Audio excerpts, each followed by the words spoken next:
I found out my family is hiding my fiance's affair with my best friend. So I'm flipping the switch and getting revenge. The result was pure pandemonium. I never thought I'd be the kind of person to sit here, typing out my life like some tragic soap opera, but here we are. I've been betrayed by everyone I thought I could trust. My family, my best friend, and my fiancé, people who were supposed to have my back no matter what. Now, I'm just trying to pick up the pieces of the mess they've left me in. I need to get this out, and I need people to know what it feels like when your whole world comes crashing down because of the very people who were supposed to love you the most. Let me rewind a bit and take you back to how this all started. It wasn't one big dramatic moment that revealed everything, no explosive argument or shocking confession. It was more like a slow unraveling, one where you start to see tiny cracks forming in what you thought was a perfect picture, and then, all at once, the entire thing shatters. My name is Matt, and I've known my best friend Greg for over a decade. We went to college together, did everything together, and he was like a brother to me. And Laura, well, Laura was my dream girl. We met about 3 years ago, and I thought she was perfect in every way. Smart, beautiful, funny. We clicked immediately, and after dating for 2 years, I proposed. We were planning the wedding, our future, everything. Looking back, I wonder if I missed all the signs on purpose. You know when your gut is telling you something is wrong, but you don't want to believe it? So, you just convince yourself you're overreacting. That was me. For months. At first, things were great. Laura and I were in that honeymoon phase of our engagement, picking out venues, sending out save the dates, and spending time with friends. Greg was always around, helping me with the bachelor party plans and other wedding stuff, and Laura seemed excited about everything. But then, subtle changes started happening. Laura got distant. It wasn't like she was outright ignoring me, but I could feel the shift. We'd sit down to dinner, and she'd be glued to her phone. When I'd ask her about it, she'd just shrug it off, saying it was work or one of her friends. I believed her, of course. Why wouldn't I? But it wasn't just Laura acting off. Greg was weird too. He started bailing on our usual weekend hangouts, making excuses about work or being too tired. The guy who never turned down a beer suddenly couldn't find time to meet up. When we did hang out, he was distracted, and the easy banter we'd always had was gone. I chalked it up to life getting busy, people get older, responsibilities pile up. I didn't want to overthink it. But then there were the looks. The subtle, fleeting glances between Greg and Laura when they thought I wasn't paying attention. The little inside jokes they shared, the way they seemed to know what the other was thinking without saying a word. At first, I told myself I was imagining it, that they were just good friends. But it gnawed at me. No matter how much I tried to push it down, the doubt kept creeping back. It wasn't until that one Sunday dinner at my parents' house that everything finally started to make sense. We were sitting around the table, my mom serving up her famous roast chicken, and everything seemed normal. Except it wasn't. There was this strange tension in the air that I couldn't shake. My mom avoided eye contact with me the entire night, which was weird because she's always the chatty type. My dad, usually the jokester, was quiet. And my sister, who's typically glued to her phone, kept glancing at me like she knew something I didn't. It wasn't until we were halfway through dinner that I asked, casually at first, if something was going on. I didn't expect an answer. I guess I was fishing for reassurance more than anything else. But instead of dismissing my question like usual, my mom froze. I remember the way her fork hovered over her plate, like she was debating whether to say anything. My dad let out this heavy sigh, and that's when I knew. I don't know how, but I knew. What's going on? I asked again, this time more direct. My heart was pounding, and I could feel that sickening wave of panic rising up in my throat. After what felt like an eternity, my mom finally spoke. Matt, she said softly, there's something you need to know about Laura. And Greg. My world stopped. Those few words were all it took. I didn't need to hear the rest. I knew, right then and there, that the two people I trusted most had been betraying me. But my mom kept going, telling me how she found out by accident a few months ago, how she didn't want to ruin the wedding, how she hoped it would just stop. My sister had known too. My dad had known. They all knew. I don't remember much after that. I think I stood up, maybe yelled, maybe cried. I'm not sure. All I remember is walking out the door, getting in my car, and driving. I didn't even know where I was going. I just needed to get away. From them. From everything. For the next few days, I disappeared. I crashed at a friend's place, didn't answer my phone, and ignored the barrage of texts and calls from Laura, Greg, my family. I was trying to figure out how I missed it, how I'd been so blind. But no matter how much I replayed everything in my head, I couldn't wrap my mind around it. How could they do this to me? And how could my family keep it from me? They were supposed to protect me, not shield the people who were tearing my life apart. Then came the anger. At first, it was just a simmering resentment, but it quickly turned into a full-blown rage. I wanted them all to pay. Laura, Greg, my family, I wanted them to feel as broken as I did. And that's when I made my decision. I was going to get revenge. I know what you're thinking. Revenge sounds petty, childish even. But in that moment, it was all I had. It was the only thing that made sense, the only way I could regain control of my life. I couldn't just sit back and let them walk all over me. So, I started planning. The first step was to gather proof. I knew if I confronted Laura or Greg without any hard evidence, they'd just lie to my face. They'd try to gaslight me, make me feel like I was overreacting or imagining things. I wasn't about to let that happen. I had to be smarter than that. I started small. I went through Laura's phone while she was in the shower one night. I don't know what I was expecting to find, but part of me hoped that maybe, just maybe, I'd be wrong. But of course, I wasn't. There they were, texts from Greg. Flirty, explicit, full of inside jokes and plans to meet up behind my back. It was all there, in black and white. It made my stomach turn, but I copied everything. I needed to have it all, just in case. After that, I began following them. Not in a creepy, stalkerish way, just enough to know their routine. They thought they were being so careful, but it didn't take long to figure out their usual spots. They had this little routine of meeting up at a cheap motel on the other side of town, far enough away that no one would recognize them. I waited until I had enough photos and proof, then I reached out to the last person who needed to know, Greg's wife, Emma. Now, let me say this, I wasn't sure about involving Emma at first. I mean, she was innocent in all this, and I didn't want to blow up her life if I didn't have to. But then I realized she deserved to know the truth just as much as I did. And if we were going to confront them, we had to do it together. Emma was surprisingly strong. She was devastated, of course, but when I showed her the proof, she didn't break down. She got angry. Like, really angry. She told me she'd had her suspicions for a while but didn't want to believe them. Together, we came up with a plan to confront them when they least expected it. The following Saturday, we set the trap. Emma told Greg she was going out of town for the weekend, and I told Laura I was spending the day with my buddies. We knew they'd take the opportunity to meet up, and sure enough, they did. Emma and I waited until we were sure they were at Greg's place before we walked in. And let me tell you, the look on their faces when they saw us standing there? It was priceless.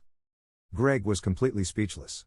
Laura, on the other hand, immediately started crying, apologizing, begging me to forgive her. She said it was a mistake, that she didn't mean for any of this to happen. It was pathetic, honestly. Emma, though? She went off on Greg in a way I've never seen. She laid into him, calling him every name in the book, and he just stood there, pale and trembling. I didn't say much. I didn't need to.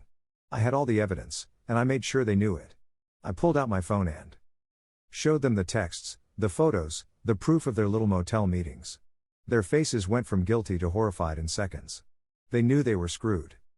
After that, I sent everything to my family. I wanted them to see the full extent of what they had been hiding from me.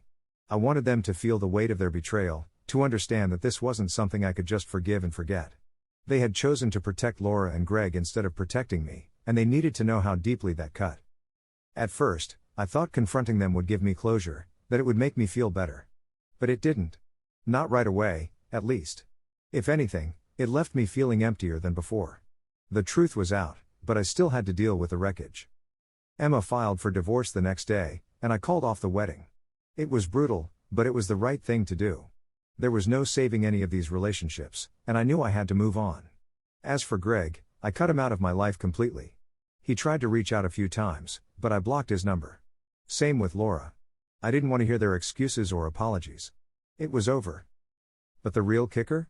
About a month after everything blew up, Laura came crawling back. She called me from a different number, begging me to meet up with her. She wanted to explain herself, to try and make things right. I didn't want to, but part of me was curious. I guess I wanted to hear what kind of twisted logic she had for what she'd done. We met up at a cafe, and as soon as I saw her, I knew this was a mistake. She was a mess, crying, apologizing, saying she still loved me and wanted to fix things. But as she kept talking, I realized something. I didn't care anymore. The anger, the hurt, the betrayal, it was all still there, but it didn't control me like it had before. I was done. Done with her, done with Greg, done with the whole situation.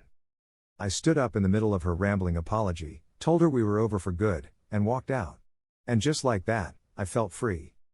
It's been a few months now, and I'm slowly rebuilding my life. I've cut out the toxic people who didn't have my back, and I've been focusing on myself for the first time in a long time. It hasn't been easy, and I still have my bad days, but I'm getting there. Greg moved away after the divorce, and I haven't heard from him since.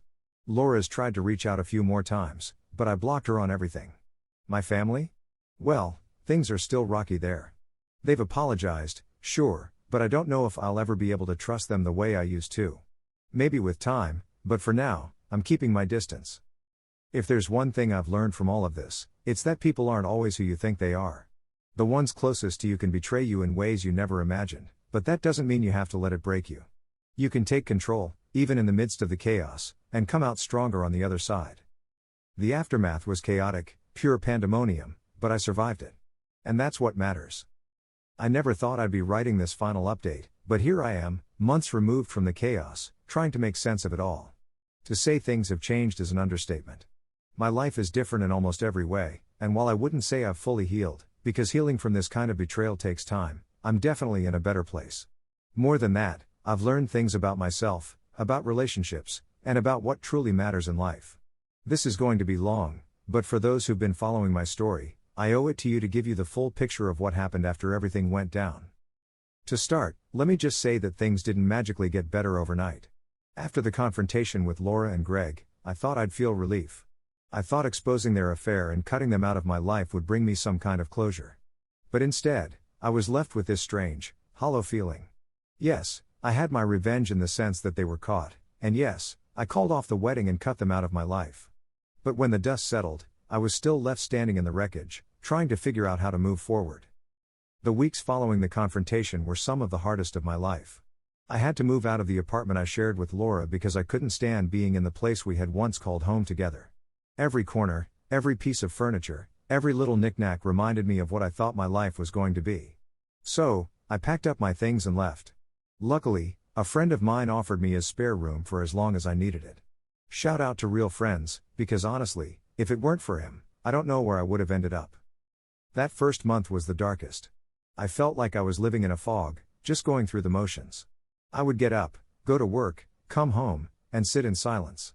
I was numb.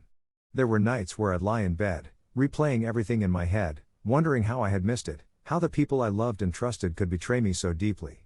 I kept asking myself if there was something I could have done differently, some way I could have seen this coming.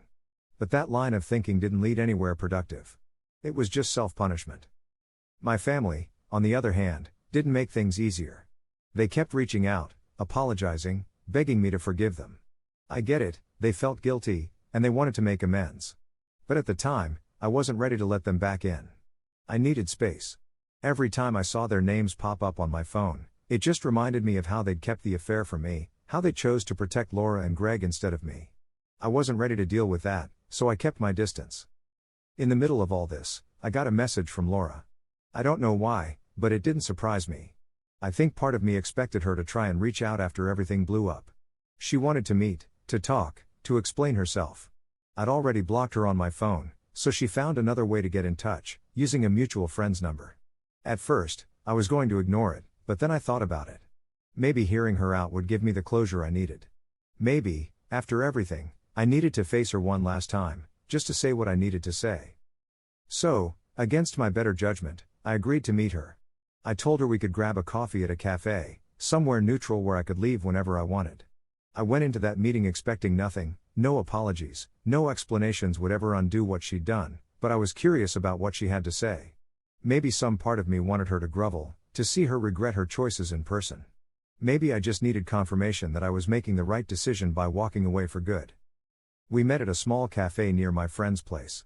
I got there first, ordered a coffee, and sat by the window, watching people go by. When she walked in, it was surreal. For a moment, I didn't even recognize her. She looked different. Tired. Guilty. Broken, maybe. She sat down across from me, and for a few seconds, we just stared at each other, neither of us knowing what to say. Then she started talking. The whole spiel: she was sorry, she never meant to hurt me, she didn't know what she was thinking. She said she was confused, that the affair with Greg wasn't planned, that it just happened and spiraled out of control. She said all the things I expected her to say: it was a mistake, she still loved me, and she wanted to fix things.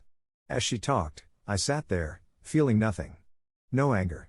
No sadness. Just a strange sense of detachment, like I was watching a bad movie I'd already seen 100 times.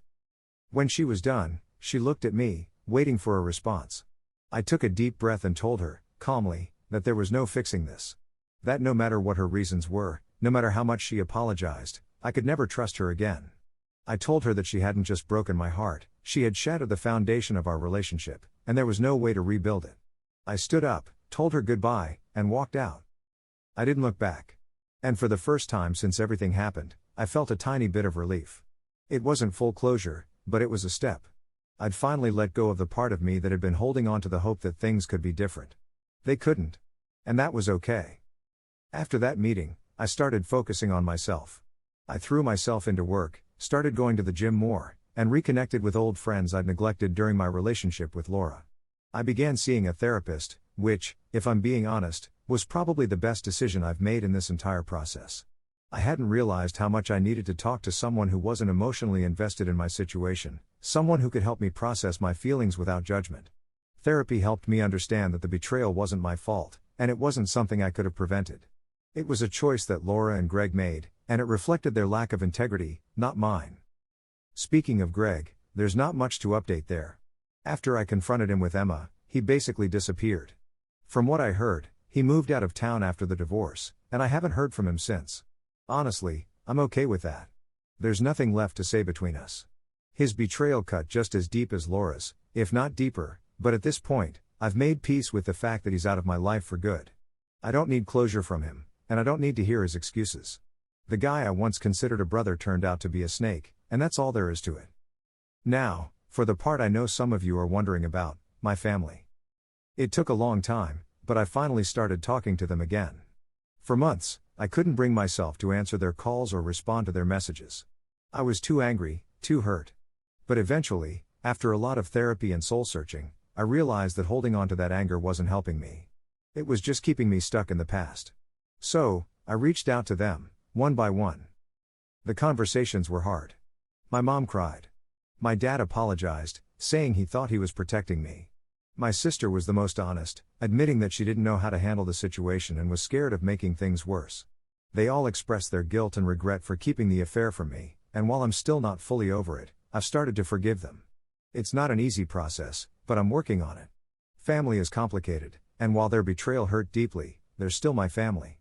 We're rebuilding our relationship, slowly but surely. As for Emma, we've kept in touch.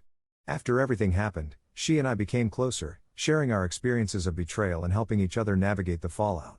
No, there's nothing romantic between us, just a strong bond forged through shared pain. She's moved on with her life, focusing on herself and her own healing, and I'm happy to say she's doing well. So, where does that leave me now? I'm in a better place, but I'm still healing. Trust isn't something that comes easily anymore, and I'm cautious about letting people get too close. But I'm also more self-aware, more resilient. I've learned how to set boundaries, how to protect my own heart, and how to recognize red flags that I might have missed before. I'm not rushing into another relationship anytime soon, but I'm not closing myself off to the possibility either. I've learned that healing takes time, and I'm okay with taking things one step at a time. Looking back, I don't regret what I did. Exposing the affair, confronting them, cutting them out of my life, it was all necessary. I needed to take control of the situation, to reclaim my sense of self after they tried to take it from me. Revenge might not have brought me the closure I was seeking, but it gave me a sense of empowerment that I desperately needed at the time. This whole experience has been a brutal reminder that trust is fragile, and that the people we love the most are sometimes the ones who hurt us the deepest. But it's also taught me that I'm stronger than I ever thought I was. I've survived the betrayal, the heartbreak, and the fallout, and I'm still standing. So, this is it. My final update. If you've made it this far, thanks for sticking with me. Your support, your messages, and your encouragement helped me more than you know. If there's one thing I can leave you with, it's this: no matter how broken you feel, no matter how deep the betrayal cuts, you have the power to rebuild yourself. It won't be easy, and it won't happen overnight, But you can come out the other side stronger, wiser, and more resilient than before. Thanks for reading, and I hope wherever you are, you find peace in your own journey.